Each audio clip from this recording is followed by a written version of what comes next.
I passed through King's Cross recently, as I so often do, and that reminded me of a little story. In the concourse of the station is a statue of a man named Sir Nigel Gresle.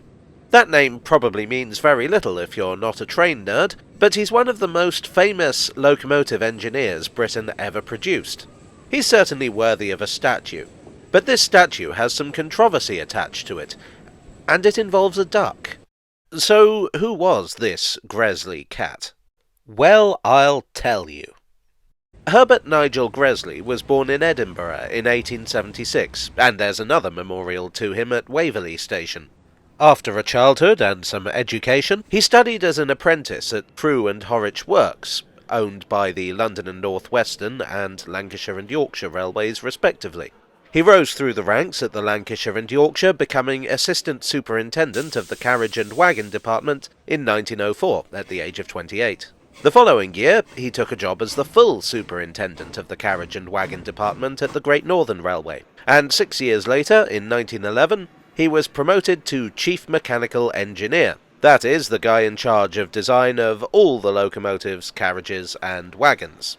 The locomotives he designed for the Great Northern were not especially glamorous, being mostly goods and mixed traffic engines. That's not to say they were bad engines, just not the sort of thing that makes headlines.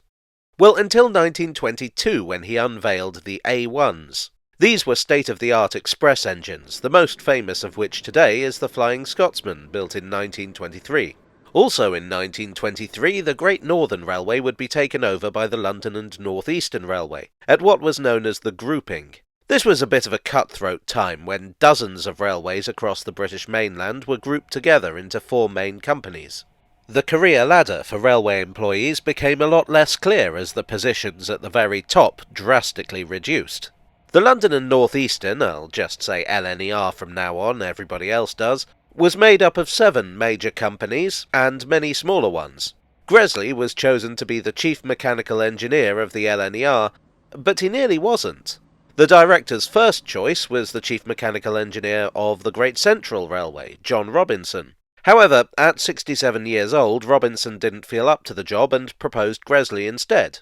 Ironically, Robinson would actually outlive Gresle by 2 years.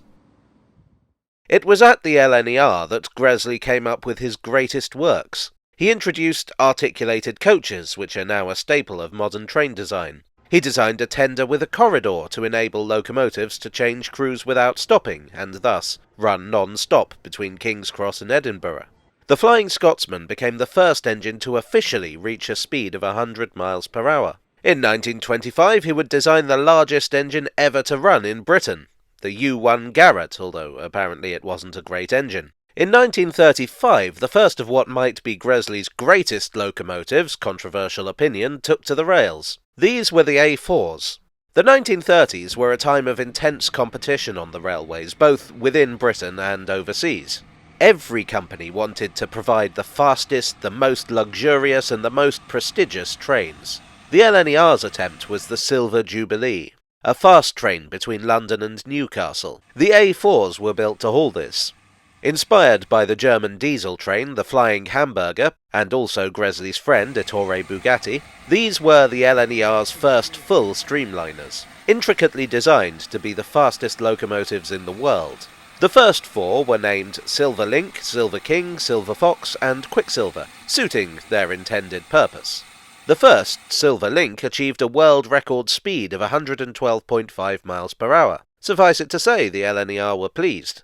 The initial 4 were followed by 31 more, intended for general service on express trains. These had rather more idiosyncratic names. You see, Gresle's hobby was bird-watching, and he thought it might be appropriate to name these new engines after birds. Some are logical. Peregrine, Golden Eagle, Wild Swan, these are names that conjure up images of speed and power. Others, like Seagull, perhaps not so much. The duck comes into this story in 1938. You see, in 1937 the LNER had lost the British speed record to their rivals, the London, Midland and Scottish Railway. Their locomotive, Coronation, hit 114 miles per hour. The LNER had to beat that, so Gresle set about building an A4 to take the record back. It incorporated a number of improvements to the basic design to make it steam more freely. The engine was named after his favourite bird, the mallard. In 1938, the engine entered service. On the 3rd of July, hauling a train of 6 coaches, the Mallard took the record back, hitting a speed of 126 miles per hour. Not only had it beaten the London, Midland and Scottish Railway, but it had set a record for steam traction that remains unbroken to this day. Gresle would go on to design such locomotives as the V2s, the fast goods engines that were nicknamed the locomotives that won the war, and the electric locomotives that worked the punishing Woodhead route. He had been knighted in 1936, and in 1937 the LNER honoured him by naming an A4 after him.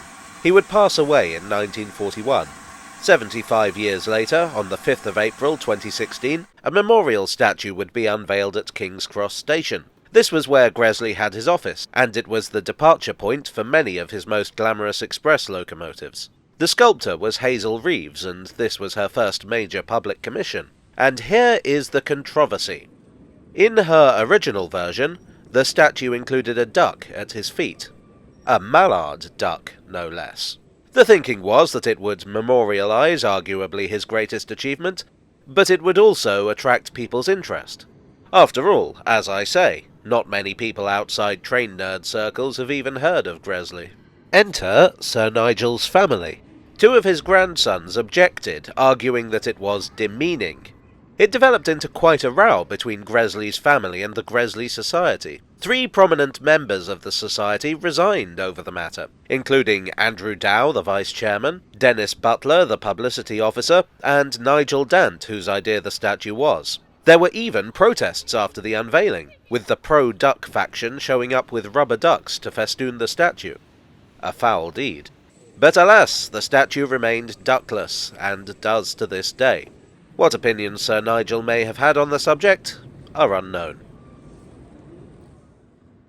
Well, I hope you enjoyed this video. If you did, please do leave a like and subscribe for more train-related buffoonery. I would like to thank my donors on Ko-fi and Patreon and here on YouTube for your generous support. You are the double chimney to my record-breaking locomotive. And I will see you all again very soon. Cheerio.